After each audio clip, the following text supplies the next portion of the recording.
Hey, that countdown was lying to you. We're already live. You don't have another minute and a half to wait. Guys, welcome to another episode of Best of 3 on Street Fighter V launch day. We're joined here by not only Michael Danke Schiller, but also Ryan FubarDuck Harvey. Ryan, thank you so much for joining us. Oh, it's always a pleasure. Of course, we have on Skype, joining us via Skype. Actually, Will, would you mind muting your mic in the control room? we have Ace King off suit, Steve Jurek, who is joining us via Skype. Steve, how you doing, man? Doing all right. How about you guys? Doing great. Have you gotten a chance to play the game yet? Very, very little because of real life obligations and because of 210 OD? There's 2 zeros. Yeah, everybody's getting that. But we don't have John Velociraptor Guerrero on the show tonight. He always joins us, but he's actually hosting a tournament in Tempe, Arizona. And as soon as you're done watching this show, I recommend you go and check out his tournament. But we have, again, as I mentioned earlier, Ryan FubarDuck Harvey here filling in for Velociraptor and also here to provide us with some context, some gameplay. You guys have been playing the game prior to launch, have you not? There was the betas. There were certain... that's not what I'm talking about. There were totally authentic betas that we played. I'm not talking about crack betas. I'm not talking about legit betas. I'm talking about the fact that the Daily Dot was lucky enough to get review copies. We had one for PC, one PS4. Yeah, so we've had early Fang and working Laura and Zangief. So there's been a little more access recently than people have had in times past, other than the open betas themselves. Right. Yeah. So, I think you may have gotten another day or two up on me. I got the game on Saturday, but I still only had a handful of hours. And that's all you really needed, though, right? Well, yeah, of course. I mean, the results speak for themselves. You're going to handicap yourself for this guy. Yeah. All right, guys, we do actually have a couple of topics that I want to run through. Of course, the fact that it's Street Fighter V and it's launch day, we're going to get into that. But speaking of Street Fighter V, and if you've seen the commercial, there's a whole lot of FGC presence in all the advertising that we've been seeing recently. The Capcom Pro Tour this year. They announced a lot of cool new things. They expanded upon it. Steve, you wrote about it. The regions, the expanded amount of tournaments that are part of the Capcom Pro Tour. So many cool new things. Is anybody here excited about that on this panel? Well, of course. I mean, they definitely made a push to make it even more international somehow. I already felt like the FGC had done a pretty dang good job of making the scene more international with MKX having all these German and European players in general in the ESL tournaments, and then now with Capcom Cup having equal representation across 4 different regions. I mean, it's hard to really complain if you're living anywhere at this point. Last year, I emailed the Capcom people, right? I entered Combo Fiend and Matt Dog, and I'm like, hey, what's up? Why does Asia get its own Asia Pro Tour? What's that all about? That was the one question I asked that I never got an answer to. I'm not sure if it was... I mean, now it seems obvious. They were potentially testing out how it works to have a regional Capcom Pro Tour. Right. And now you're seeing it, unleashed. We're in Texas. Yes. We get a lot of Central and South American players that come up on occasion. Sure. Certainly a lot from Mexico. What do you think it means to have not only the North American Capcom Pro Tour, but to have a Latin American Pro Tour component to that, in your opinion? So, in my opinion, the Latin American edition was much needed, especially after Kioma came over and showed us how it was done in Latin America and doing great representation for his region. I mean, it was a spectacle, and anybody that was a Capcom Cup remembers that he may not have been the champion, but he was the winner of people's hearts. And then you had Kane winning Marvel Evo. You had Zero from Latin America as well. I mean, obviously there's fighting game presence. But is it really the case that this talent has always been there, but since they haven't had the stream spotlight, we haven't heard of them? I typically don't believe in that because people aren't going to get that good if they don't have competition, but there is definitely competition in Latin America that doesn't get streamed, especially in a lot of older games. Like, they're the best CE players in the world in Brazil. The best UMK3 players. The best UMK3 players. The Marvel vs. Capcom 2 scene is huge there. And people have fundamentals in these countries. And if they get their hands on Street Fighter V, I promise you there's a lot of talent down there that, yes, has just not been showcased. Steve, I know you get really excited when it comes to all these brackets and new rules, and you love to dig your teeth into that. And you, if I'm not mistaken, we're coming up with these great, the point berths. How do you feel about all the announcements that were made about the Capcom Pro Tour? Okay, do you remember what I said last week? Lay it on me. What was it? I said that I hope that there weren't any significant changes. Forget I said that. Yeah, dude.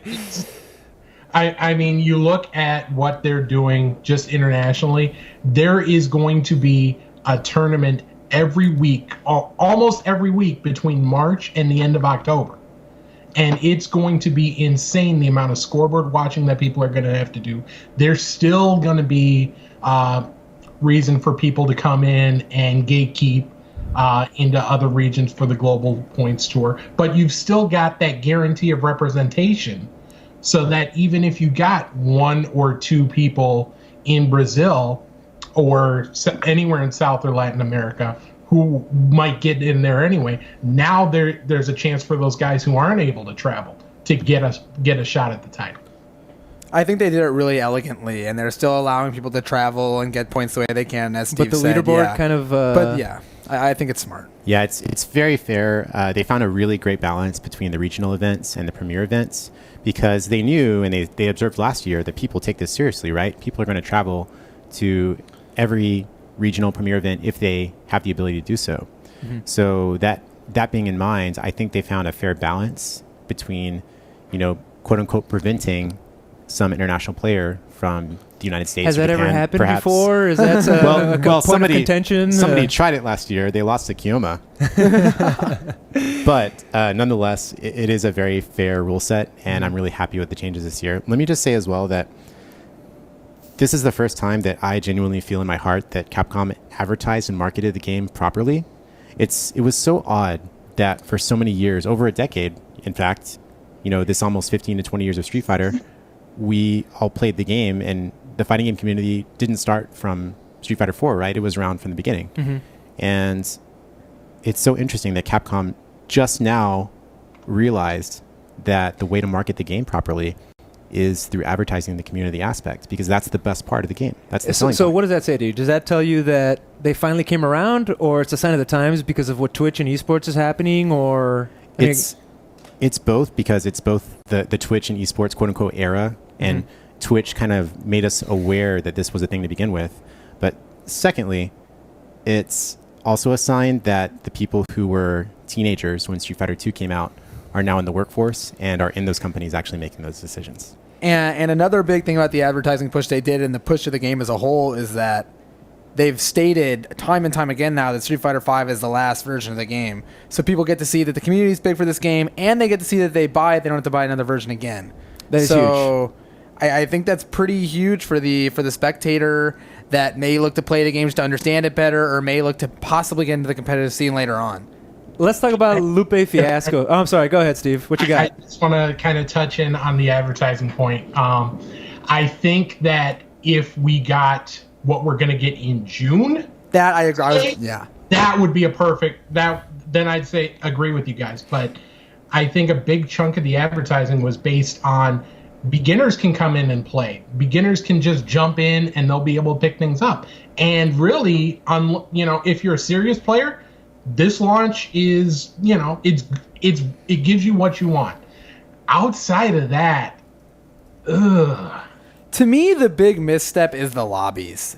If they had said, story coming in June, people would understand it. But how are you going to tell a new player that they have to learn the game, and then lobbies are barely working and you can only have 2 people? It's a big deal to bring 4 of your friends in online, because that's what people do now. They don't bring 4 friends into their living room. You bring after school. You call your friends, or text them or whatever, and you Discord them, or you Xbox Live party message them. PSN party message them. Sure. So, and you tell them, we're going to play this game online in this lobby, and we're going to have our own King of the Hill and trash talk. And the fact that you can't do that right now is pretty bad. It's a big deal. It doesn't fix that for you or make you feel better that the consideration was for the tournament season. It's like, hey, we're going to give you the game early, not because it's a cash grab and then we're going to sell you every bit afterwards. It's so that we can get the tournament. It totally does, except that they should have said that somewhere, and I feel like that hasn't been publicly enough advertised. You've seen a bunch of reviews of the game that say, what's there is great, but it's not there. They should have marketed this as Steve said, as a competition edition or something like that, just so that people knew this is so that EVO will work. Yeah. That's why it's out now. It's so EVO will work. I promise you that if EVO didn't exist, this would be out 2-3 months later. Steve? It's the way I've been thinking about it is this. It's like you're bad parents with 2 kids, and you have one that you love so much and one that you don't care about. And someone's coming up to you as the loved kid and asking you, well, what do you think of your parents? You know, it's not a great launch, but for us, for most of the people that are watching right now, it gives us what we need. So, you know, it's this balance where you have, if you don't please the hardcore player, the tournament player, then we're going to be the ones complaining about how bad the game is at launch, and most of the people who aren't as invested are going to listen to us. If you cater to us, that's great for us. We'll be talking about, hey, how great the game is. But those casual players, the people who want to play for story or for other reasons, they're not going to see it. Well, that is one thing to consider. I'm glad that we finally have the game in our hands, regardless of... I mean, this is why we have two people on the couch, and we're not calling in people to have them play online. The game isn't exactly there yet. I'm more concerned with how they're going to handle, and I asked Combo Fiend in this in the pre-recorded interview, and you'll hear it at the end of the show, how they're going to handle... how the community will handle the fact that the characters are rolling out throughout the season. Do you guys think that might be an issue in any way, shape, or form? I think it could be. For the record, they're not going to, as far as Combo Fiend says, and you'll hear this in the interview, they're not going to stop or say, hey, this character's banned for 3 weeks or anything like that. Right. Well, I'm of the opinion that... why are you laughing, Ryan? That makes me extremely happy. Because you're the day one monster? The day one, I agree with that, and I think that's how it should be. One thing I will say is that I feel like the characters that have been around for the betas have improved through the betas, and I do feel like there are things about Fang that actually aren't 100% there yet compared to some of the other characters in the game, possibly as a result of the fact that he wasn't in any of the online betas. Mm-hmm. However, he still feels very complete, and I do feel like they'll do a good enough job based on what's there so far to make sure that the characters are competitively viable, based on the idea that they have multiple competitive players that have fabled tournament histories behind the characters of this game. It'll be a little scary, yeah, if like the best character comes out, you know, July 1st. Right. Like right. that's terrifying for everyone, I think. But I don't think I don't think you're gonna see top 8 as the new DLC character at EVO. That's really only ever happened in Mortal Kombat. Exactly. Right. Which is proof enough that it can happen. But it can't happen because Mortal Kombat had, and people didn't even know when Scarlet came out, she was allowed in EVO. She had some crazy glitches that were extremely strong. It has been officially stated that no balance changes will be made until after the Capcom Cup, and they're gonna do that every year. I'm sorry, what was that, Steve? That does not cover hot fixes. They said that if there's something that's broken, oh really, they fix it. But the question is, what is going to qualify as something that needs to be addressed? Yeah, I would have said Chun-Li's dive kick, but yeah, well, that's a Capcom's sole discretion, right? Yeah, exactly. So there are several other topics to get to, of course. I mean, I was going to save Street Fighter V has launched to the end, but might as well talk about it. And we have Ryan here, who is an arcade owner. If you're in Austin, Texas, you would know. You probably would have heard of Arcade UFO. You are prepping for the launch, or for the not prepped. I've finished.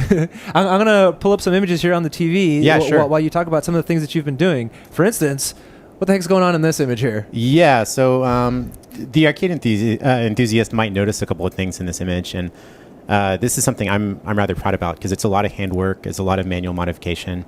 When you run things in arcade cabinets, it's not as simple as just, taking the devices and like taking the PS4. This looks like a ton of controllers and panels. Right. Uh-huh. That's what it is. And if it were as simple as taking out a PlayStation 3, which was in it previously, and putting in a PS4, then whatever, right? But with these, the cool thing about this is the arcade standard is going to be maintained, right? So these are amp connectors, the white connectors at the end of the wires. Yeah. And so those are going to be used These right here? Exactly. So the arcade panels are going to have the exact same connector as they would for a JAMA or JVS-based cabinet if you're an arcade enthusiast. So in other words, with the minimal amount of modification and the most stability, I was able to, finish up this massive project in time for the launch. I went and played Arcade UFO many times, and I always stick to the standard arcade cabinet controls. But I see a lot of people more and more these days using pad. Did you need to bring pads because you think people would prefer pad, or newcomers will prefer pad? Yeah, so to clarify, these pads are essentially pad hacks, right? Oh, so that's just the board. Now right. I see. Okay, explain to me like I'm 5 again. Okay, sure. So what you see here is a Hori Fighting Commander pad, which has a common ground connector, which can be easily modified. So basically, these controllers were all opened up. They were hand soldered with wires, and the harnesses were all hand built.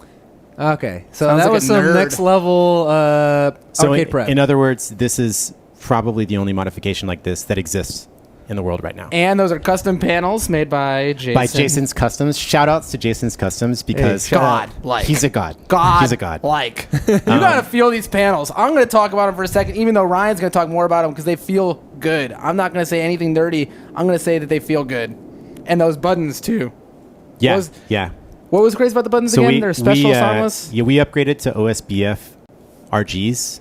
Put that in English for me, would you? Yeah, sure. So the standard Soundwave button that's found in a Mad Catz Tournament Edition is an OSBF 30. That's going to be a button with a little less throw and a smaller micro switch. Now, the green and pink buttons in these panels are OSBF RGs, which I'm totally understanding everything you're saying right now, I promise. They're heavy duty. They're heavy duty. All right, there we go. That makes sense to They me. have double the size connector, double the size cherry switch at the bottom of the button. They're good for many, many thousands more button presses than a standard OSBF, and they feel really freaking good. All right, so this is getting a little technical for me. This looks really cool. The and art it basically won't rub means, off. The buttons won't break. Yes. It works really Let me well. And it works really well. That's the most it important part, works. right? So- Perfect. Now let's pull it back a little bit. As somebody who is an arcade owner, whose part of their business is fed by the FGC, how do you feel about Street Fighter V coming in as a business owner and having this new potentially influx of new blood?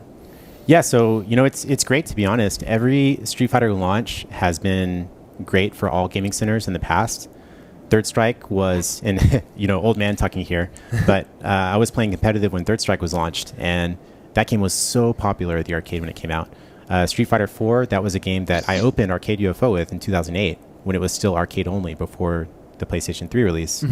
So when a new Street Fighter game comes out, it's incredible. You're going to see so many people gathering in public places to play, private places. There's going to be people everywhere playing the game. It's a new Street Fighter release is the most exciting time for fighting games because you've got so many players, you've got so many things being discovered, and the way it all comes together in a public arcade type community is just, unattainable with online. And to add to that, I mean, I remember I came here right around when Ultimate Marvel released, and Marvel still... You mean to Austin? Yes, I came to Austin right around when Ultimate Marvel released, which was not too far after Arcade Edition released. And the difference in even a second version of a game coming out for the hierarchy of a scene is just so big. People don't know who's the best yet. So, I mean, everyone feels more urge and more sense of, possibility to actually reach the top. And a new numbered version of Street Fighter means that, people really are going to think they have a shot, and they really do. So, I mean, if there's a time to get into your local scene, and if there's a time to check out what local scene you may have, it's right now before people are settled in and thinking they can't get good. Right, 100% agree. I don't want to dominate the conversation with Texas, but there are 3 Capcom Pro Tour events in Texas. Texas Showdown, Absolute Battle, both run by our friends in the community, and DreamHack now is coming to Austin. Let's talk a little bit about the idea that now there's tournaments basically a stone throws away from a lot of people now. We kind of touched on it in the regions, but there's no question that's going to bring more people out. Oh yeah, it's good because it brings out more regional competitors. You'll have your classic travelers coming. I mean, like Justin and K-Brad come to tournaments all over the country. Then you have kind of your next level, go to stuff in their region, which will probably be going further now that the Capcom Pro Tour is so big. And it makes the tournaments bigger locally. And then your fans who may not come out to the tournament otherwise if they don't want to play, come out to watch their favorite players. And so the local scenes benefit from the fact that the Capcom Pro Tour exists. And then obviously Ryan can talk more about not having to drive, across the world to go to a tournament back in 1999. It's amazing. No, I mean... And to be fair, my first out of Austin tournament was actually Texas Showdown 1, which was at the University of Houston arcade in Houston. And that was sort of my, foray into competitive fighting games. That was also Ricky Ortiz's first out-of-state tournament, Flo's first out-of-state tournament. And from what I understand... Wait, let's date this for a second. What year was that? That was 2001. Wow. From what I understand, that tournament was a pretty big deal because Texas Showdown was one of the only East First West Coast events that existed. Yes, exactly. It was kind of like a halfway median point. So actually, Arturo Sanchez, young Art, was also at that tournament. He was actually young then. And Flo was the Boy Genius Marvel 2 player. He was 16 years old. So that's awesome. really incredible event. By the way, just for the record, Shin won. Is that right? Shin won. Kobe Bryant. Top 4 was in CVS 1 was Texas, and then California and New York were below. So CVS 1 was like the main game then? CVS 1 was the main game. It was new. And Shin played Evil Ryu. And Shin won with Evil Ryu. But we're talking Street Fighter V today. How do you guys feel? And Steve, you can feel free to chime in whenever you want about the fact that they're already signing players, and the game hadn't come out yet. For example, it's questionable. Red Bull signed Luffy. It's not for Ultra. It's certainly for 5. Is there a good assumption that he's an Evo champ? Luffy will probably be a very good Street Fighter V player. I definitely think that people have been good at games and then bad at other ones, so I think that it's not necessarily the wisest decision, but at the same time, Luffy's probably a decently safe bet. But yeah, it's. I know PR Rog made a comment about it on Twitter. He's like, how are people signing people for this game already? How do you know who's good? Right. No, I mean, yeah, I would say the sponsors are sort of placing blind bets at this point because, well, I guess you could argue that if they were not going to take it seriously, if they become a sponsor, they will, right? But yeah, I mean, we don't know who's good yet. But what does it say about a Red Bull? You know, the blood is in the water a little bit. It's like you got to scoop them up because this is going to be huge. Is it a bellwether for where we're headed that they're already doing that before a Luffy gets snatched up? I think so. I think the Lupe versus Daigo thing is a good indicator that we haven't even talked about that yet, guys. Come on. I think this is what I'm going to say. Fighting games are really easy for a spectator to watch and have a semblance of an idea of what's going on. Not necessarily know what's going on, but a semblance of an idea. And it's one-on-one. Characters are big on the screen. There's potential there. Mr. Jack Mayhem says FGC players are cheap to sponsor, so there's not that much risk. That is also very true comparatively. Yeah, we don't have those. I won't argue with that. You hear the numbers being thrown around for like League of Legends salaries, and I'm like, geez, like Sonic Fox, their highest player, plays every tournament and makes that much as his winnings, you know? Yeah. And no one else even comes close. Steve, kick us off with some Lupe Fiasco versus Daigo talk.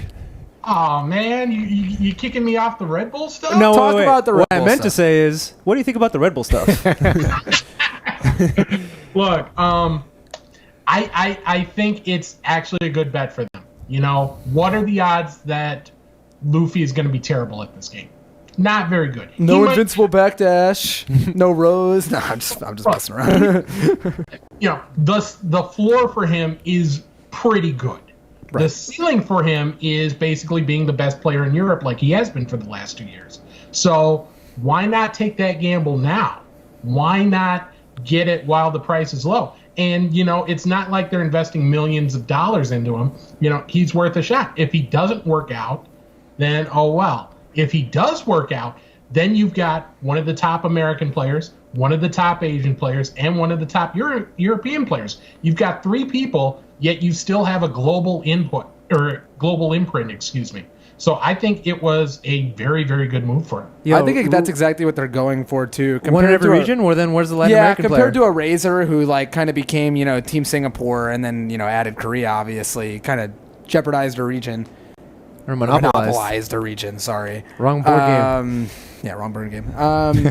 They've definitely got, you know, giants of every area, and I think it looks pretty cool. Keoma? Snake Eyes, you know, plus Bone-chan, plus now Luffy coming together. Lupe Fiasco versus Daigo. I thought it was going to be... I mean, I was sitting around for it. I was enjoying the matches leading up to it. Forward, I thought it had a sick Ryu. Yeah, it was tight. But I did not expect to be as entertained as I was by that match. Steve, you wrote about it. What do you think, man? You had to rewrite it. Is that right? I did. I was being smart. I was being great with my time. I started writing the match as if Daigo had won before it actually happened, so it could be boom right on the website. And then Lupe had to mess it up for me, man. Well, we'll write to him and we'll complain very sternly about him having done that. You've seen some Did you enjoy it? Oh, I think everyone watched it. I don't think. Oh yeah, it was on Twitch TV/Twitch. There are people who just watch that anyway. I was like, what is that, a URL? Like twitch.tv/Twitch? Like, really? This is that big? The fighting games? There were like 80K or so for that one. Well, you have Mike Ross there. He works for Twitch, and then you have Z there, who I've heard rumors also works for Twitch. I don't think that's official, but I've heard that he works for Twitch. Well, yeah. I mean, there's been a lot of feedback for it in both directions. I think most people enjoyed it. You've heard some like Illuminati, like Lupe winning versus Daigo, and Daigo throwing it makes the game look too easy, and every casual player is going to think fighting games are a joke. I thought it was thoroughly enjoyable. It was very enjoyable. Everyone had fun with it. I don't think anyone believes that Daigo is at 100% fighting versus Lupe. But, I mean, Lupe's reaction was usually the best part. You saw him stomping, like, all over Mike Ross's set, bowing 40 times to Daigo. That was actually really cool when Lupe, like, bowed a couple times, and then Daigo reached out his hand and said, no, shake my hand. It's almost like, so you're being respectful by showing me a traditional greeting. Well, I'm an American. I'm going to greet you the way we greet an American and shake his hand. I thought it was just a very fun event. Yeah, it was tight. It was super fun. There was great showmanship. Lupe was... surprisingly, prior to my expectations, he was a very great and humble guy, and he's not stupid. He knows what happens. Yeah. So, and he took it well. He took it seriously. He had fun. He wasn't bad at the game. Like, I mean, obviously he's no one's going to confuse him for an Evo champion, but he had the inputs. He had combos. He had a general understanding of what to do. It was the kind of match where watching it be played was still very entertaining outside of just who was in it. Seeing Daigo wrestle with the mechanics of a new game and attempt to meaty parry every wake-up DP. Right. Yeah, that's not what you would do in a tournament, but it's still fun to watch. And like seeing Lupe, actually hit a combo is pretty dang exciting, frankly. Guys, we do this show every Tuesday. It's called Best of 3. If you like what you see, consider giving us a follow. And notably, that was set up by Markman. Right, who also made an announcement. And he had just been basically let go, and yet this man, talk about the fortitude of this gentleman here, still going, I'm showing, I wanted to make sure this event went off right. The most important, impressive part of the whole event to me was actually Markman's speech afterwards, where Mike Ross, brought him on for real talk and said, what happened? And he said, I did get let go. I was affected by the layoffs, but I still wanted to make this happen. Mm-hmm. And that's what he did. He literally saw Lupe make one tweet involving the word Street Fighter and, got in there and DM'd him. And he told the whole story, rewatched the archive, about how that actually ended up happening. But it happened pretty quick. Yeah, and the whole thing was very fast. Yeah, the fact that he did that despite the circumstances shows his dedication to the community rather than just Mad Cats as a whole. So I think that should silence all the Mad Cats hate of last week. I mean, did it need to be silenced? I mean, they shouldn't have been happening in the first place. We brought it up on the show, but I mean, that dude's done a ton. Mad Cats has done a lot. Right. From sponsoring players to, hey, look, you got a TE2 right here. Steve, did we miss anything? Because we're about to get into some gameplay. Man, I don't know if you guys want to talk about it, but just before we went live, Red Bull also picked up Leffen. Oh, that's right. But, heard about that this morning. Smash. This is a Street Fighter 5. The most notable thing about that is that he's also on TSM. So, esports is, getting these dual sponsorships now. People are really wrestling with how this is going to work out. Well, the other interesting thing is, I'm not a hardcore, Smash scene follower or anything, but Leffen has said in the past that he does want to learn Street Fighter and play Street Fighter competitively. So he even played a little Marvel. There's got to be some of that crossover happening more. He got the CPT point last year. He did get a CPT. There we go. There you go. So, I would love to see him come in from this other game. And honestly, I think someone like him doing well in Street Fighter would also be a great thing. It's really never happened yet. It's really never happened yet. And that would give, these players of Smash, which has a huge community, hope that they could transition into Street Fighter. I've seen crossover interest, but you're right. I haven't seen crossover performance. But at EVO this last year, Justin Wong was glued to the stream. He was up on the screen looking right up, adjacent to the big throng of people sitting on the floor, eating it up, tweeting about it. It's fun to watch. I like having it there. I mean, I tried to play both. I had a little success early on. It's really hard to be successful in both games because the scenes are different and the tournaments and the meetups are different. Right. So where you can practice an anime game and a Street Fighter game with the same group of guys, it's really hard to practice Smash and Street Fighter with the same group of guys.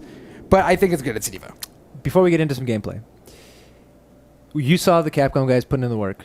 Ever since that very first Street Fighter 25th anniversary event that happened in Austin, Texas. Which I ran. Which you ran, exactly. That's why I was pointing at you. We have been seeing them putting in that groundwork and figuring things out, field testing things for a couple of years now. Do you think that other companies like a Nintendo can flip that switch and like go esports like that? Or yeah, I'm asking. Should be easier for Nintendo than anyone else, I would think, right? They had their like Nintendo World Championships, like one event playing random games. Yeah, and it did really well. So go. I mean, if they have the organization, I guess is the question. Well, here's why I think it won't happen. Not necessarily will in happen the near future. Right. It could happen definitely, but it won't happen in the near future for Nintendo because Nintendo is a conservative company. They have investor concern with sales of 3DS and Wii U. There's a lot of focus on Project whatever, the new code name for the console. NX or Next, or I don't even know what so whatever it's called. I didn't even know that was happening. Yeah. Right. So it's like already a thing. So there's a lot of investor concern with Nintendo right now. So I doubt that we're going to see them take that kind of expenditure into esports with a game that they can just release and everybody buys all the DLC. So personal opinion, I'd like to be proven wrong, but I don't see it happening. And I think there's also the issue that they don't necessarily want to be associated so closely with esports. I mean, they fought against the perception of Smash. Right, Smash being a competitive game. They didn't want that to be what people thought of when they thought of Smash. They want people to see it as just a game you can pick up and play and have fun with because that's what they feel sells more copies. So they don't want to necessarily. We've seen them kind of take the competitive community in at kind of arm's length, and I think that's how that's going to stay for the near future. Well, there you have it, guys. We, regardless, have a very exciting year ahead of us, I think. I'm very excited to see how the CPT rolls out. Personally, I'm excited about the coverage opportunities. I'd love to have people who win any tournament in the CPT. We want you on this show. We want to talk to you about it. Y también hablamos español for the Capcom Pro Tour Latin America. Guys, let's get into some gameplay. Let's do it. You guys have been playing. Steve, thank you very much for joining us, by the way. You can stick around if you like. Just to talk shit. I'm gone. See you. Yeah. All right, Steve. We said we were going to start from the main menu, right? Right. We're going to start. Okay. Well, this is the screen that most people are seeing right now. This is the screen that most people would start. You let up Street Fighter 4. You don't typically see how many LP you have because you don't get online yet. Burn. Right. Obligatory, but right now, notably, you won't gain points, I guess it is, if you're playing survival mode offline. Right. And there's a good reason for that, right? If there were an easy way to acquire fight money offline, then people could, be computer wizards and give themselves all the DLC for free. So, it's kind of a necessary evil. I understand why Capcom took the method they did, and probably this decision, Capcom has good intentions, right? A long time ago, they decided at some point that, hey, we want to give players the option of earning the DLC for free. And so they had to commit to this server infrastructure, many, many months ago. And surely Capcom is not doing this IT internally. Surely they've contracted out some other company to assist them with that. Mm-hmm. So I imagine that there are, perhaps communication problems with that. And this exists in every other zone, right? You can't build your Hearthstone decks offline. Right. I mean, every MMO on launch always has this problem. So, I mean, it's not surprising to see it happen. Of course, it is disappointing, but I'm confident that Capcom will, improve the infrastructure. And the fact of the matter is, Mike and I have been playing this game for a few days. When the game worked online, it was great. Yeah, the connections it was really good. Excellent. And well, some people have complained about rollback in massive lag. Massive lag is bad no matter what. Where rollback makes a big difference is in small laggy situations where slowdown completely changes the entire way the neutral game is played to the point where it's different. A tiny rollback in neutral may not really offset much at all. And so I think in low lag situations, it's a whole lot better. And that's been proven by years of GGPO. Right. And you can set your connection preference. I set mine to 4 to 5. Right. I think that's the safest way to go. That's how I do it. Of course, you'll probably get paired to people in your region or with great connections. But I mean, it's the best you can ask for. Thankfully, you can play versus mode offline. You can. And we're going to do some of that right now. One complaint about the controller select, this is a nitpick, is that if you press the same button twice, you get it overmaps it. Right. This is like a mini game because if you accidentally hit a button, if someone hit differently than if I hit square here, it'll change. See, but if it's square when it's already a square, it vanishes, which is very confusing when you're just trying to do 1, 2, 3, 4, 5, 6. Like, why is this? And other games have had better solutions to it. But yes, I mean, wasn't even Ultra better than this? Ultra was better. Yeah. Yeah, I'm definitely. a little confused, but alas. But, yeah. We'll deal. Again, I want to remind everybody watching, we are very proud to be able to bring you this content every week. And if you like what you see, if you like Michael Danke, who is hard at work bringing you new tech, and we'll be having a Vega video coming out soon. Anything but training stage. Training stage is my favorite stage. No training stage. My second favorite stage. Training stage is officially banned in the Capcom Pro Tour. Okay. Is it really? Yes. Oh, no way, you're making that up. No, I'm not making it up. You have to pick random stage. That was a rule in Street Fighter 4. Oh, and wow. And I hated that tournament organizers ignored that and let people pick training mode. I like. Well, do you think they're going to stick to it this time? That's kind of like a rule. Yeah, absolutely. It should 100% be random stage. That's part of the game. Tight, dude. But it's not like it's. No, it's important. Really it's important for me as a lambs. viewer too. Fair enough. Fair enough. The stage has the coolest lambs. All right, so Mike and Of all I the have stages. been heavily sandbagging, Heavily sandbagging. but we're going to pick our mains right now. Is Are that we? right? Are we? You going straight into it? Go ahead. I feel like we should pick our mains. We can go ahead and do it. So I we definitely have main Vega. We have FubarDuck playing our Mika, Correct. Rainbow Mika for those uninitiated, and we have Michael Danke Look at how bad Vega. my character's health is, dude. What's funny is he actually has average health. He has 1,000 health. Oh, okay. I don't know why it says 1. Nice. Ryu has a 2 in technique out of 5. Huh. That seems kind of strange considering he can trains parry. under a waterfall and parries and is like the strongest fighter in the universe. But Z wants you guys to pick your main chickens, and apparently you have. we definitely have. So I don't know if you guys are capable of talking at the same time, but what do you guys like about these characters? That's okay. So Vega lacks a reversal in this game, but has 2 stances. So and is not a charge character anymore. A Which is one of reversal the- being like a wake-up dragon punch. Right, and he is actually the only character in the game who has no form of reversal whatsoever. He doesn't have and it's going to be really hard to play while talking like this, but he doesn't have a wake-up super, he doesn't have a teleport like Dalsim, he doesn't have anything to get himself out of pressure except for his V reversal. Can you pick up the mask and claw again? No, you cannot. Are you serious? You cannot pick up the mask and claw again. It seems kind of like weird that he loses it at this point, in my opinion. Wait, you lost it because you took damage, right? Oof. Yeah. So All I right. want to remind everybody that we actually finally have our subscriber emotes. If you subscribe, you too can be a little spam quieter. flaming dumpsters. And I forget what our second emote is, but I think it might be shit hitting a fan. Who doesn't want to spam shit hitting a fan in this chat, guys? Trust me, you'll be the coolest kid. So if you have any questions... Uh-oh, look. The shit is about to hit the fan. Daily Dot in there. That's a counter hit only combo, by the way. Interesting. Explain that. So, Vega's down medium kick is typically +6 on hit. If it counter hits, it becomes +8, at which point you can link a standing fierce and claw, which gives you a much, much better combo. Now, explain Ryan has the difference- advantage because he's not talking. This is bullshit.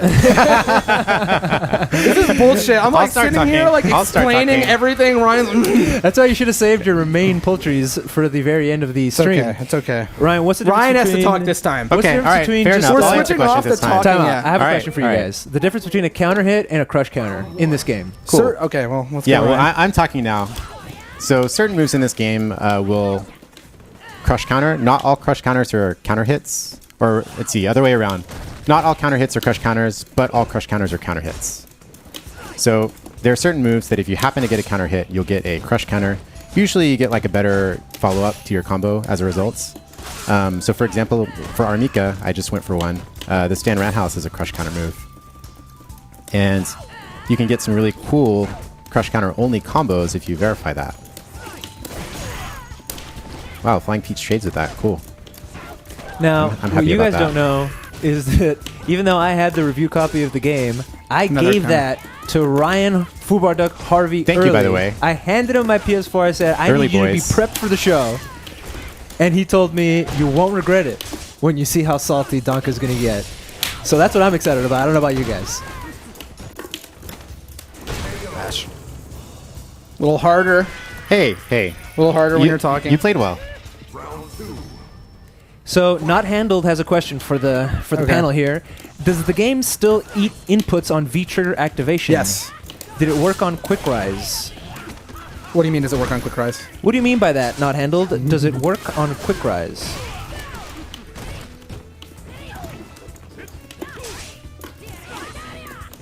I'll wait for him to ask that question. Arcade Ghost says we need Talk Duck. Talk Duck. And Talk Duck. We're getting a whole lot of Alex Valle face spam in this chat. That seems like the most popular emote in the world right now. It looks like he's having about as much fun as the rest of us are. So, Not Handle asks, if you V-trigger when a person tries to quick rise, does it block it and they stay in knockdown state? Jump. Yes. A question for you, gentlemen. So wait, what was it? If you V-trigger when a person tries to quick rise, does it block it and they stay in knockdown state? I actually am not sure about that one. I understand what he's saying, which is that when you input the quick rise, if you V-trigger at like the same time, will it eat the quick rise input? And I'm not sure if you have another chance after it in order to input that quick rise or anything like that. We had another question here, but and I'm not is, sure. Can any characters V-trigger in the air? Vega. Can Vega? Oh yeah, he gets the rose anywhere. Vega That's really nice. Vega gets an air version of the rose. That's a fantastic anti-air. I mean, not a fantastic anti-fireball tool. The anti-air version is.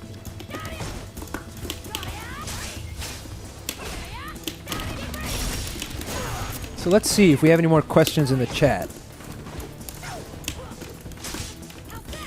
Too many stoners here. Cringe. V-trigger eats your inputs. Theo Valle. These are not questions. Eat the poison. People want you to eat the poison, man. Good anti-air. Okay, we have a question here. What are your thoughts on the major moveset changes for some of our classic favorites, i.e. Zangief getting more startup on running Powerbomb and less damage off SPD? So, Zangief is very different in this version of the game. Most notably, he lost his EX Green Hand, or Green Hand in general, which was his anti-fireball tool. It was which is in the story. It was one of his... Is it really? Yes. I did not know that. It is It was in the one story. of his movement tools. It was just something that gave him a lot of versatility in getting in. In exchange, he now has armor on his V skill. He has a bunch of stuff to otherwise get in. I think it makes the way he gets in a lot more dynamic. Before, it was just wait, react to a fireball, get in. Now he has like all these differing suites of options in order to get in. Not to mention an Air 360. Oh man, what's going on, Ryan? I think it's more interesting that way. I actually don't know if there is a dizzy shake in this game or not. There is. There definitely is. It's actually I thought I may have time faster. since you got hit by Nadeshko, but... We have somewhat a question that I'm not sure if you guys will be able to answer, but perhaps Ryan might be able to. My computer is having trouble running Street Fighter V. Mine is too. I don't have the answer for you. Does anybody have any recommendations as to what PC I should get to replace it? A better one. Mine crashes every 15 minutes, and I don't know why. The Law-inator. Combo Fiend will be on. It was a pre-recorded interview. We interviewed him a couple of hours prior to this live broadcast because he has a very busy schedule today. But it was earlier today, so we get all those questions about Lupe Fiasco and the game launching and all that to ask him. Oh, fuck. So stick around and you'll be able to see that. And after the show, if for whatever reason you missed that Combo Fiend interview, it will be Oh, no, that was it. That was it. That was on YouTube. You were stunned. I was going to get a cool reset. Oh, man.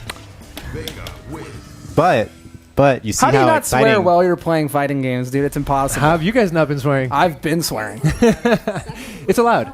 This is a PG-13 stream. Okay, got it. Well, I don't curse in real life in Street Fighter anyway. I say gosh. Ryan is pretty dang calm. It's actually incredible. Oh, I thought I maybe get a air grab there. Just the input. Look at that 3-frame mash. Low Tier Got 'em wants to know your day one tier lists. Okay, so Chun-Li is, I believe, to be the best character in the game. And then I think the rest of top tier would be Nash, Nakali, and maybe Vega. Do you guys agree with that in the chat? That's my opinion. Nakali? I think Nakali is amazing. His option suite is just ridiculous. DP, command grab, multiple 3-frame normals, amazing V-trigger, good low option. He's good, but I don't buy top 3. We'll see. Hold on to your top 3 because we have a question directed at you, Ryan. Does Fubar have a touchpad or a Wacom tablet connected to his PC? If though, that's why it's crashing every 15 minutes. I've heard that. I have a Magic trackpad. Okay, what is your day one tier list, Ryan? Day one tier list. I actually, I agree that Chun-Li is one of the best characters.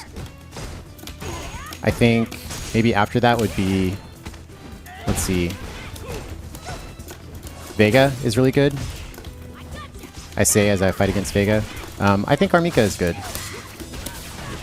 I don't know if she's top 3, but I think she might be like top 5 or 6. She's fun to use. She's very fun to use. So how does that affect the tier list if the character is just maybe not the best, but a whole lot of fun to use? This is in no way, shape, or form, my friend. That's why it's a tier list. That's exactly what that means. We had a question in the chat earlier about the practical applications of Mika's V-trigger.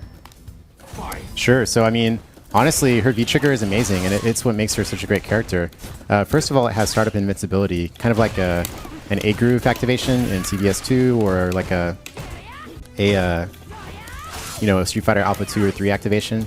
So she's got that built-in invincibility. It's kind of like a get-out-of-jail-free card eventually. The best thing that you can do as the opponent, if she activates, if you happen to be right next to her, is neutral throw. Because if you tech a throw, then Nadeshiko will just go through your body, and the threat goes away.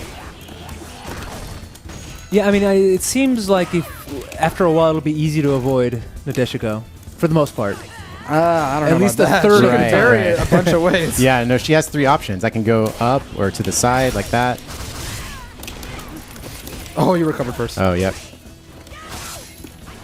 So we have a question here from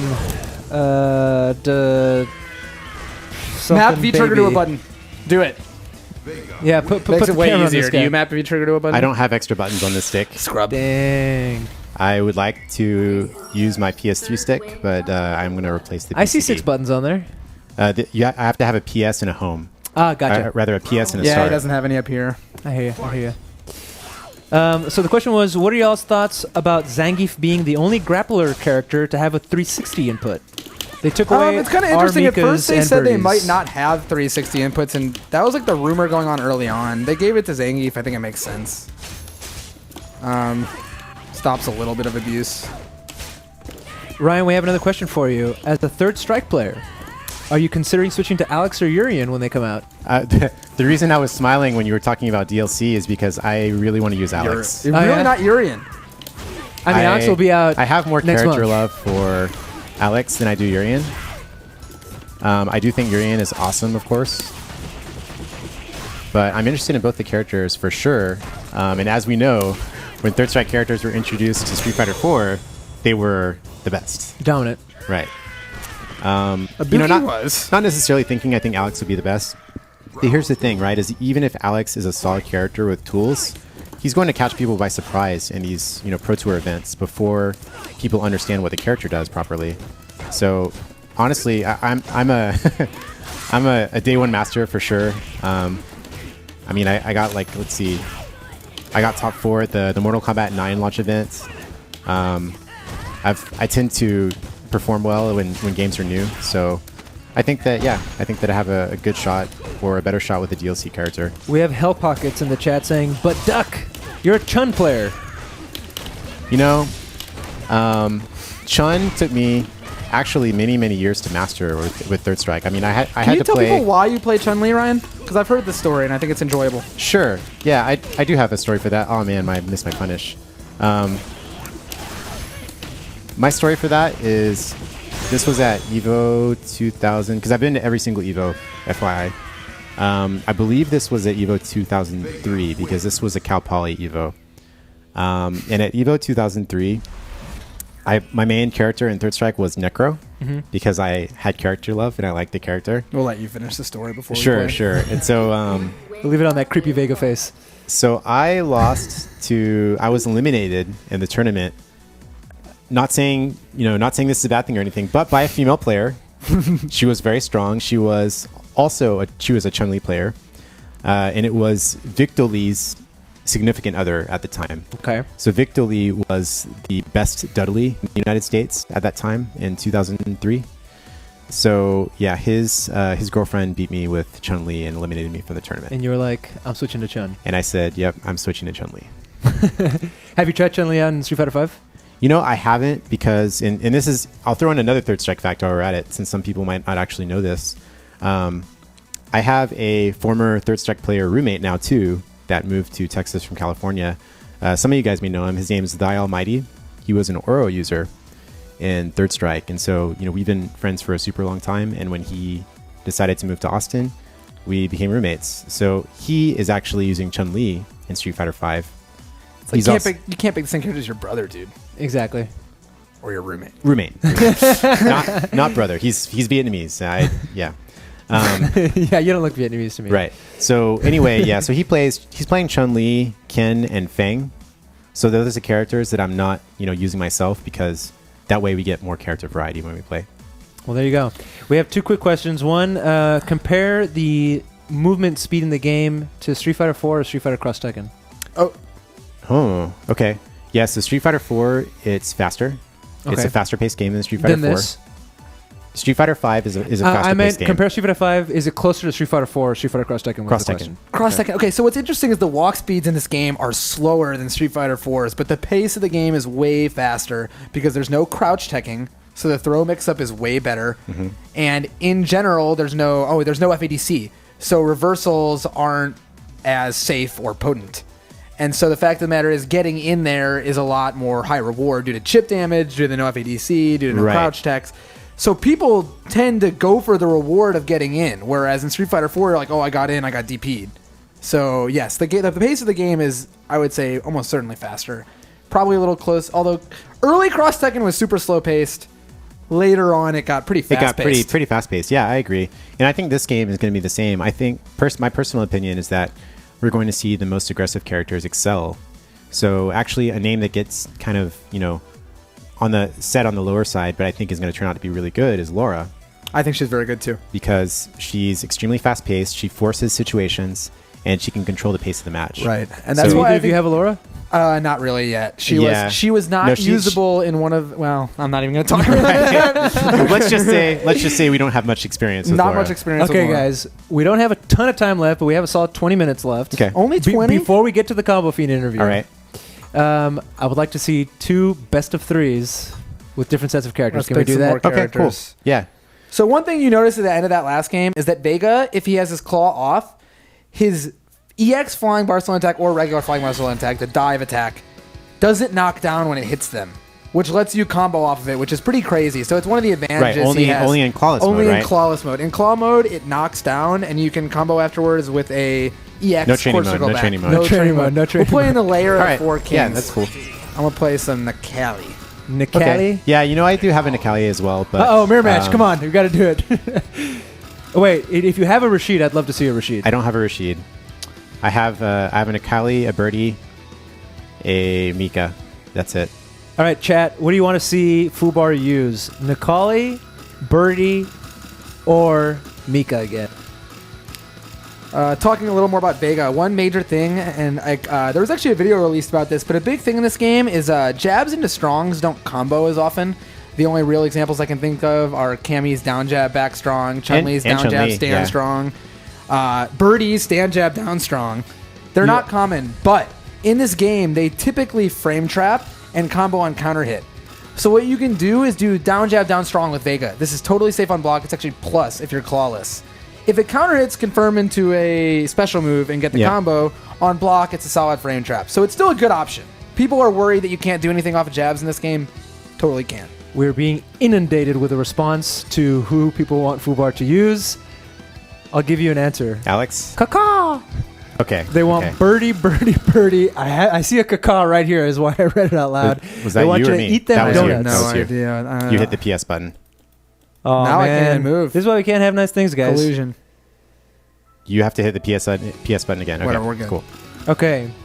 Birdie versus Nikali. We have Michael, Danke, Schiller using Nikali, the war All right, beast. and just to clarify, is this first to 2 wins or first to 3 wins? Let's do a first to 3. First to 3, and then switch characters. Not a best of 3 as the name of the show. That's why I asked. Yeah, I think it's better this way so we can, really get to see it. All right, chat. Who do you think? Hey, Sam, how's it going? So, chat, who do you guys think is going to win?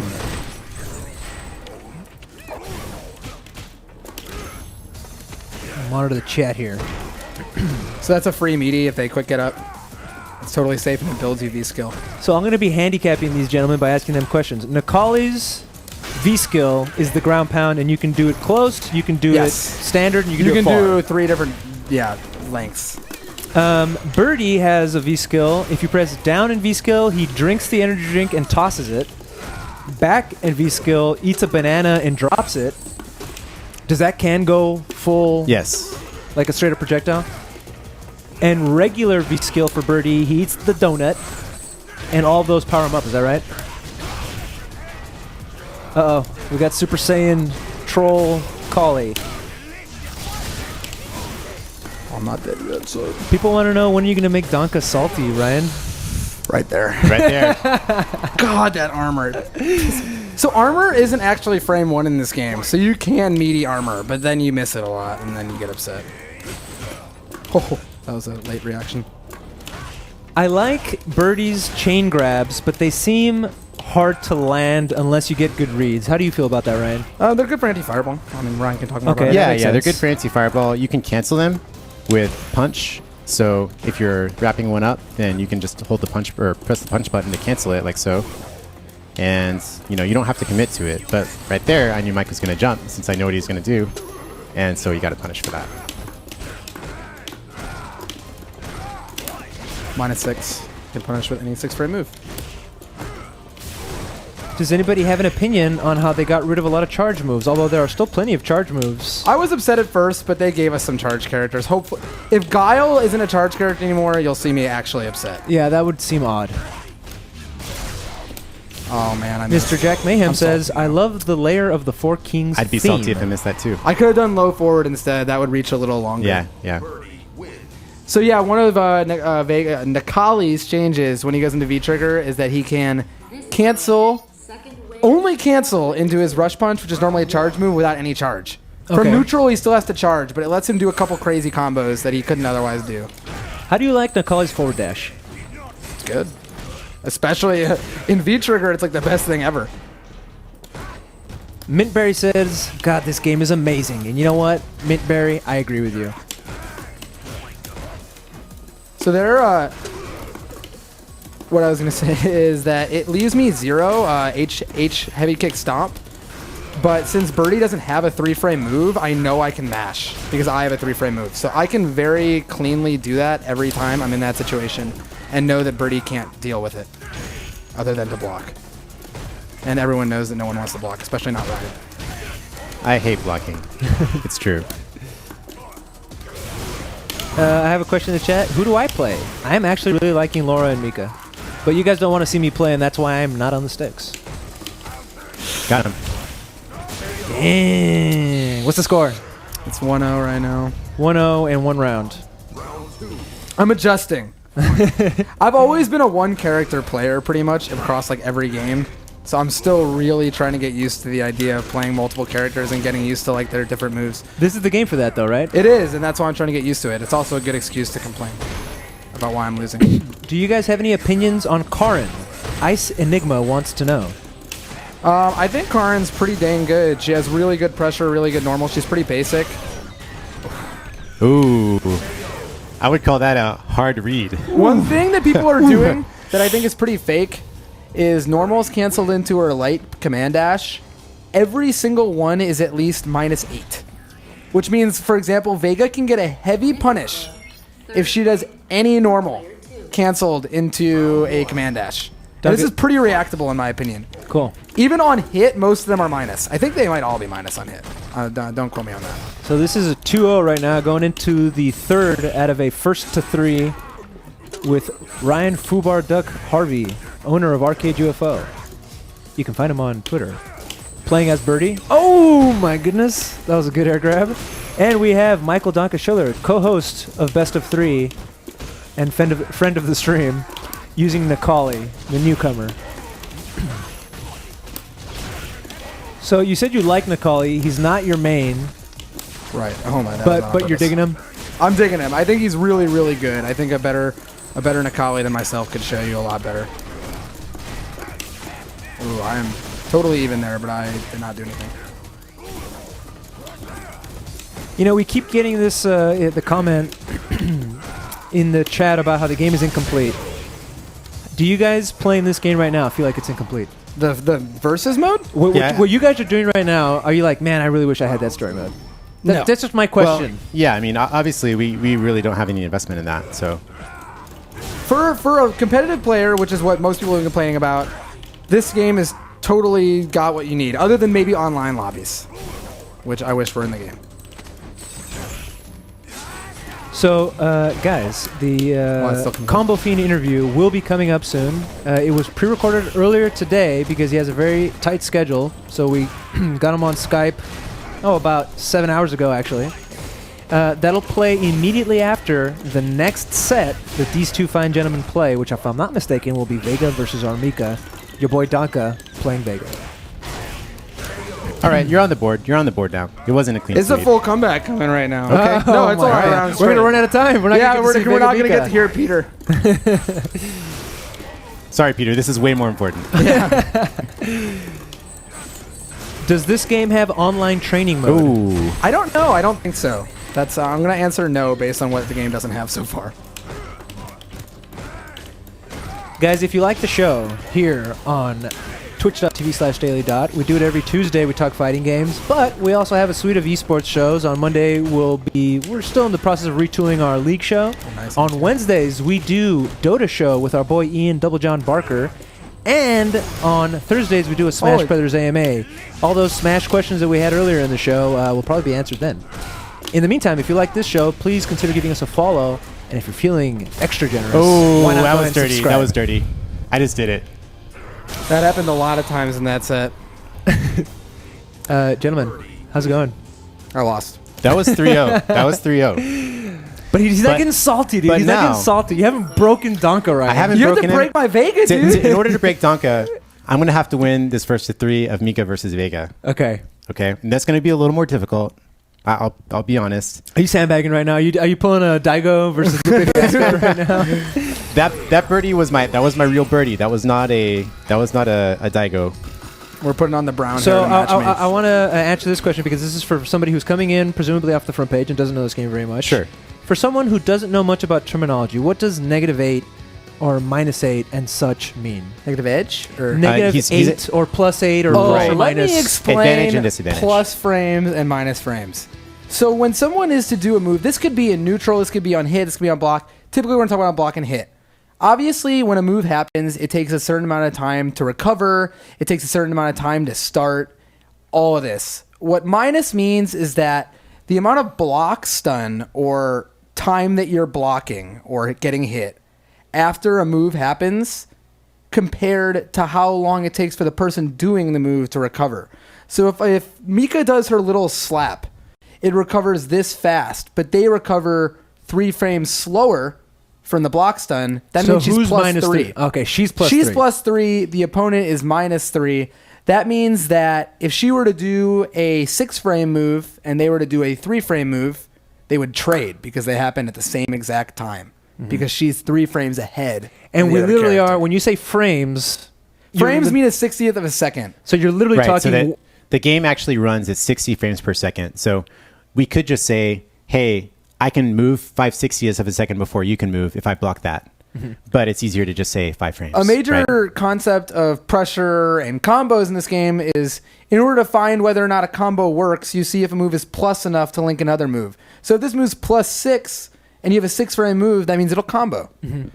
In pressure, if a move is plus at all, it means you're ahead of the opponent. So you can do slower moves and still beat them. So a big concept is you want to do your plus moves on block as much as you can. We're getting into this. I hope you're ready, Mike. Give me a 1 if you think Danke's going to win.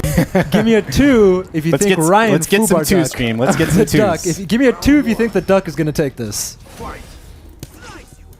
And also, guys, for those of you watching, we do the show every Tuesday, and now that the game is out, we're going to have Mike breaking it down every single week. So if you have That comment questions, doesn't work anymore. you can send them to us via Twitter. You can talk to us during the chat. We got a lot of 2s up here. We got a lot of 2s. That's fine. We got a couple 1s. More 2s. Did they watch what happened earlier? We have some 2 quacks. All right, well, we're going to see it here, guys.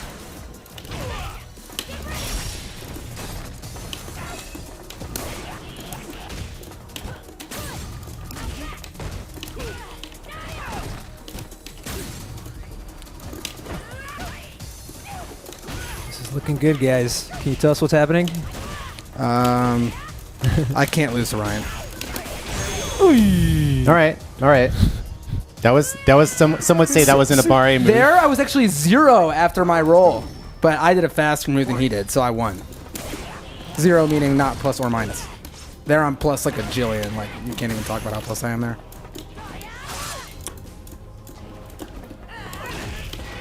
Oh, meaty! Oh, you mashed! Oh, I walk up and through! Meaty again?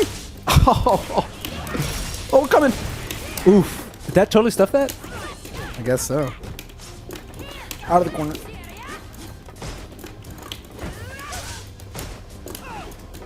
Out of the corner. You guys don't want me on commentary, All right. which is why I'm not commentating. But Give me some twos, boys! yeah, where are those twos at? Look at that. Oh, man. That was a nice Zony Turtley Vega. Are we back in the days where calling someone a turtle is like a huge insult? Just like It is a huge insult. Your honor should be like torn away right now. Did you ever play Guns the Shin Chang Duel? would never respect you. Did you ever play Guns the Duel? Did anyone in chat ever play Guns the Duel? Did anybody in chat play Guns? So this the was a Duel? Korean-made shooting game of sorts. Had a lot of weird stuff in it. Basically, a lot of lobbies in American servers what we have called honor lobbies, where you had to bow before you actually like fought and shot someone. What? And as a kid, I would always just not bow and get kicked from the servers and not know why, because I like didn't even read what they were saying. That is always punishable.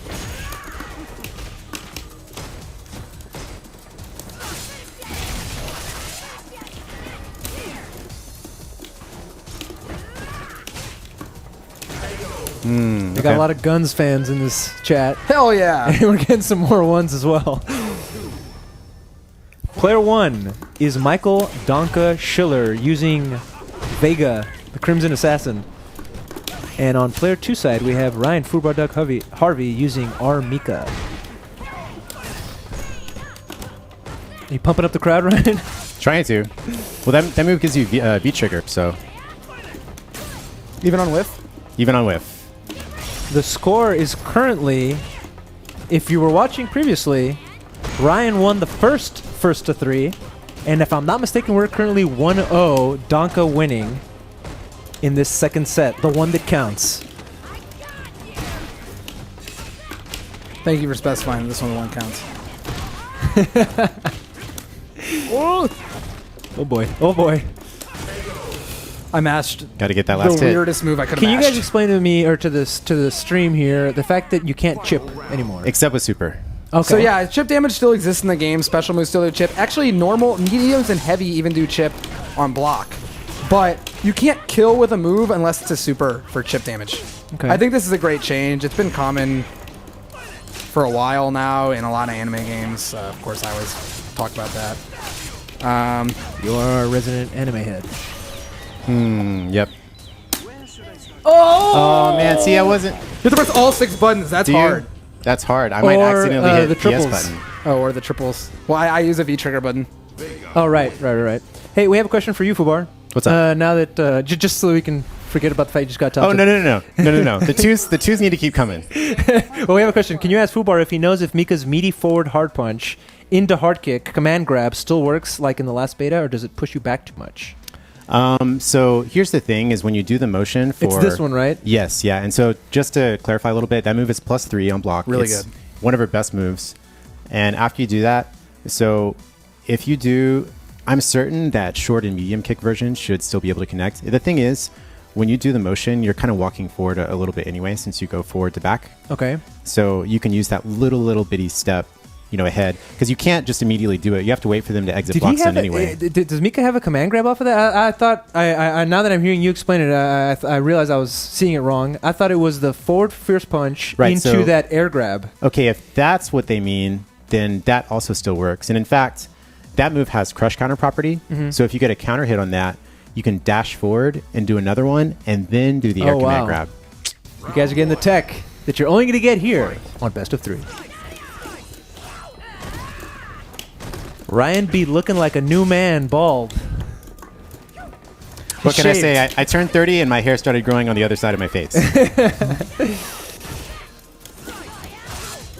So, as a correction here, as we pointed out earlier, normals don't really chip. They just do recoverable damage. Okay, yes, that gray is true. damage. They do gray health. That is what I meant, but that is actually a much better way to put it because it's true. So thank you for correcting me. Ryan Nice. looks like common. LOL. Nice boot on the backdash.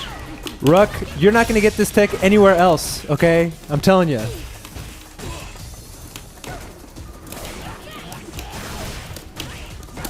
Oh, I missed it. The reason I do stand strong there is because it works from further.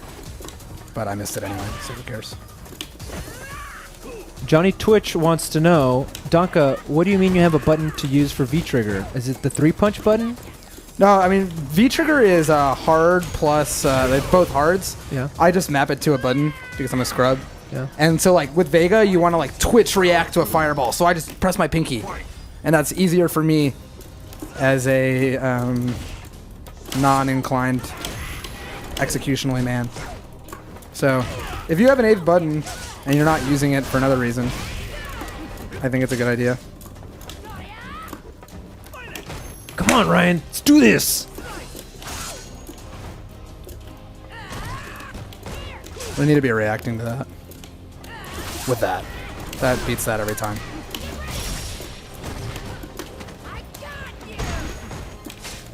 That move's actually a minus, so yeah, not scary to mess with.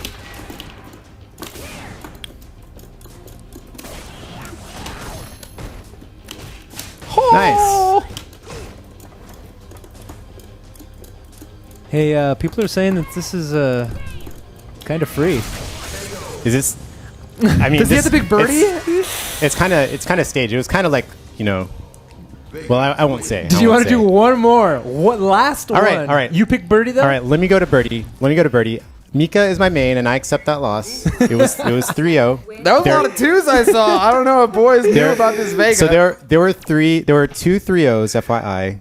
So I think it's fair to do one more set with Birdie, who I did spend a little bit more time with in the beta, although Mika is technically my main now. So okay. I'm totally okay with this. Where does the stream want us to play on? All right, stream. Don't say training room. I say Underground Arena. I like the music. The music's pretty good. There's a bear. There's no Yeah. lambs. But there is a bear. So Okay. Sorry, stream. We executively ordered. Oh, So boy. I am a little more comfortable with Birdie in this matchup just because I feel like I don't have to attack as much. Right. Yeah. Hey, people are calling you out for saying kind of staged. What was staged about that? The fact that we told you who to pick? Oh no, not at all. That was a 100% like Mike's Look Vega. at the smile on this guy's Mike's face. Vega over Mika. Yeah. That bear is so tight, dude. If you like that bear, press a 1. I've always wanted to say that. I'm sorry. If you, I agree. That's hilarious.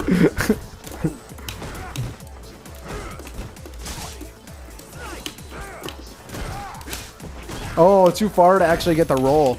That's a problem with Vega is a lot of times his Oh, I missed on my meeting.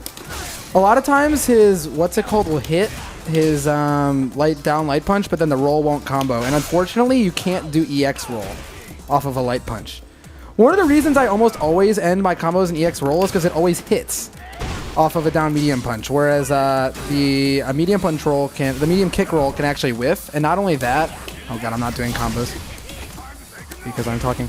Not only that, but also Is that safe? Like, even if it doesn't connect, it's still the leaves you rose safe? is safe. It's Yeah, like that was- -2. that was totally It was a safe, total yeah. gimmick that I swept. Oh my god, playing while talking so hard. But Jesus, what was I talking This is about? it, guys. We weren't doing a full set, were we? What? We're doing good. another full set. All right. I think Ryan will be upset if we don't do a full set. I assumed it was first to 3. Okay, good. But yeah, the reason I do EX roll is because it gives a setup after it knocks down, whereas medium roll, as you'll see right now, does not knock down, and it's barely plus, if not even. So I like the EX roll for the setup you get after. You can dash twice and get a perfect meaty, which is awesome, on either of the techs. Good setup.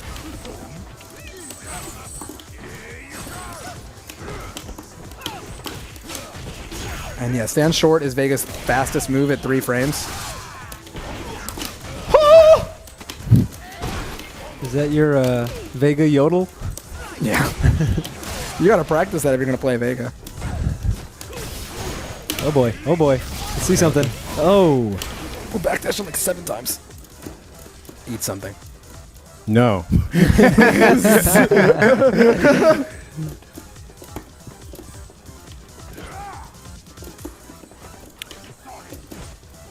Gunblade72 says it's not healthy for FubarDuck to just hold in all of his salt. He needs to express it. Oh my god. All right. That does make me salty because I couldn't do anything. You had V trigger. Yeah. I couldn't eat a donut. I couldn't throw a banana. That's a pretty big deal for Birdie because that's actually how he asserts himself in Right. full It's screen. how he forces situations. Is he eats. Yeah. Which is fitting to his character. Yeah, it is. It is. We got a trophy, guys! What is it? The fucking Sudden reveal, it said. hard work award for Ryan? Like the consolation the prize participation for award? coming? Yeah. Dom Mafia asks, wait, that's FubarDuck? Yeah. Oh, did you remember him from the My Life with Mopreme video? Talking about Sony Ericsson? I do not have an answer for EX Well Dive. Fubar is a 3S player. We have no salt. There is only Zod. They're asking why your V-neck isn't deeper, man. You know, I'm trying to keep the focus on the game, okay? Can't have people staring at my chest while I'm playing this birdie here. Oh my god, that's so fast.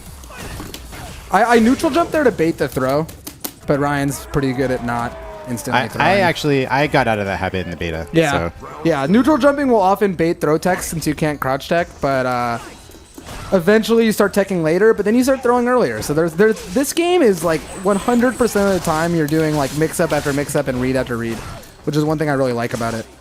Like everything's easy to grasp, so it comes down to the mix ups most of the time, and thus your reads on them. The only real like crazy setups in this game that kind of take the other player out of the game happen off of crush counter sweeps, which are the only true hard knockdowns in the game. The only exception to that is a couple supers seem to be hard knockdowns, but some aren't. So someone can maybe clarify that for me. Yeah, you're actually plus a couple. Mash.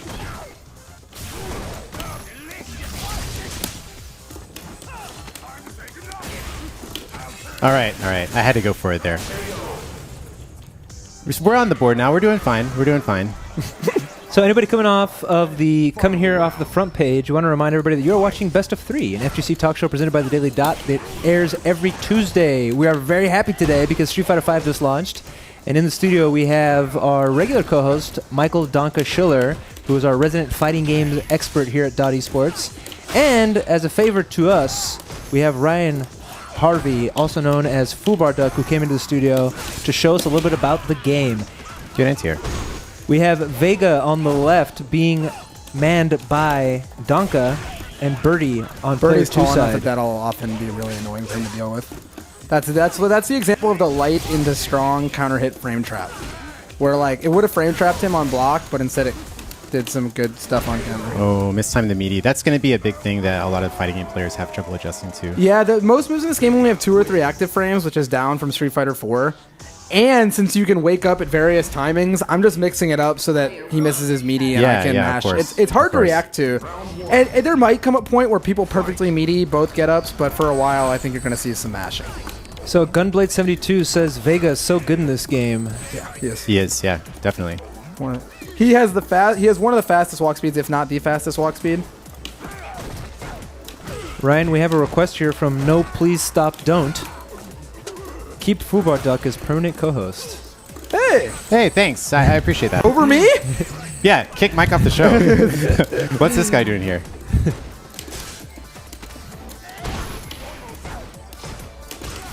Oh, no, I should have done medium version.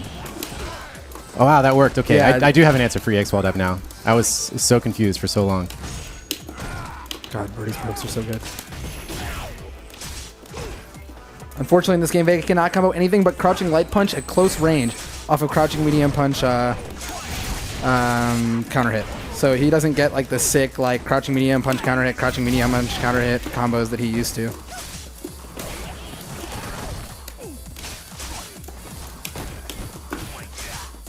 you're seeing stands short into low strong will combo on counter hit, which can go into V-trigger. Oh no, that was gonna catch. Oh man, you saw what I was trying to do. You saw what I was trying to do. Is this the last round? That would have caught backdash. All right, we're gonna be totally focused for that round, just like that bear. That bear seems somewhat distracted. In fact, what are you laughing at? Gonna commentate on the bear, dude. So the bear is standing next to that massive Russian doll. It looks a little bit like Kuma. Oh, you just knocked the bear on his ass. All right, that was good. Oh! I was holding up. Here, I want to say a cool one.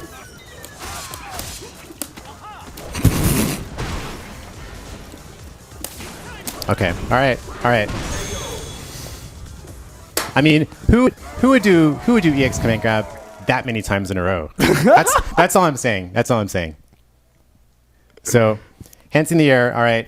So you saw a bunch of 3-0s tonight. You saw two people who are, a little familiar with the game already, but not quite expert level. Okay, that's the end of my option select. No, Ryan.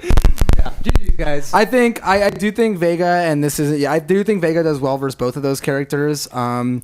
Mika gets royally out footsied, like so bad, and then Birdie loses every option he has when I gain V-trigger, and in general actually has bad defensive options. Like the armor moves are good for some characters, but Vega can always get meaties after his throws and after his knockdowns. So the armor options always lose. As you notice, when I do a forward throw, I can walk forward and do stand medium punch. Perfect meaty. When I do a roll, I can walk forward and do low forward. Perfect meaty. Which means that the armor won't come out and Birdie's options are limited to very little. So you're playing against a broken character, is what? Yes. Basically. I got one more option select for you, man. Thanks. I know you got me. Gentlemen, I want to thank both of you for showcasing the game for us. Nobody wanted to see anybody but you guys play. And I would like that if people trust either of us enough, I'm sure Ryan will be back, come with questions. I'd like to answer them. I'm a lot better at nerding out on the game than I am actually playing it. So yeah, I've got stuff to say and things to prove. And by the way, speaking of things to prove, are we not both going to be attending final round this year? We will both be attending final round. I'll be attending Winter Brawl next week. Okay. Good luck there. And I think you'll be there. But we're talking CPT. Right. We're talking about CPT. Just like in general. So Capcom Pro Tour, for those who are not in the know, is the premier event for Street Fighter. Absolutely. And the first one on American soil is final round, and both you gentlemen will be there. And I'm gonna put you on blast here a little bit. Danke told me he is the best Street Fighter V player on the planet right now. I did not say that at all. Oh my god! But he would say something like that. I do think that I have a good chance of doing it final round. Efren's just stirring the pot a little bit. All right. And again, here's my. You know what? Here's I'm the best Street Fighter V player. I beat FubarDuck 3-0 just say it. Twice. Whatever so clearly I'm number one. Clearly it has nothing to do with that character. Because FubarDuck did have the fastest victory in EVO history over Kenso in Guilty Gear. Okay, so it was the fastest victory ever recorded. Before we talk about the past, I just want to say one more thing. Here's my option. And transitive property always works. If Alex is available in time for final rounds, I will be very confident. All right, there you go. It's because Alex isn't in the game yet. It's because Alex isn't in the game yet. That's clear to me. Gentlemen. And if I ever lose, it's because Vega doesn't have a reversal. Gentlemen, thank you very much. And to the people watching at home, we are about to go into our pre-recorded interview. We weren't able to get Kamofin live. He's a very busy guy, but we talked to him a couple hours ago, so it's still fresh. Please enjoy this interview. And before we get to that, if you like what you've been seeing, we do this every week. Please consider giving the channel a follow, and if you're feeling generous, subscribe. Thank you very much for watching, and enjoy the Combo Fiend interview.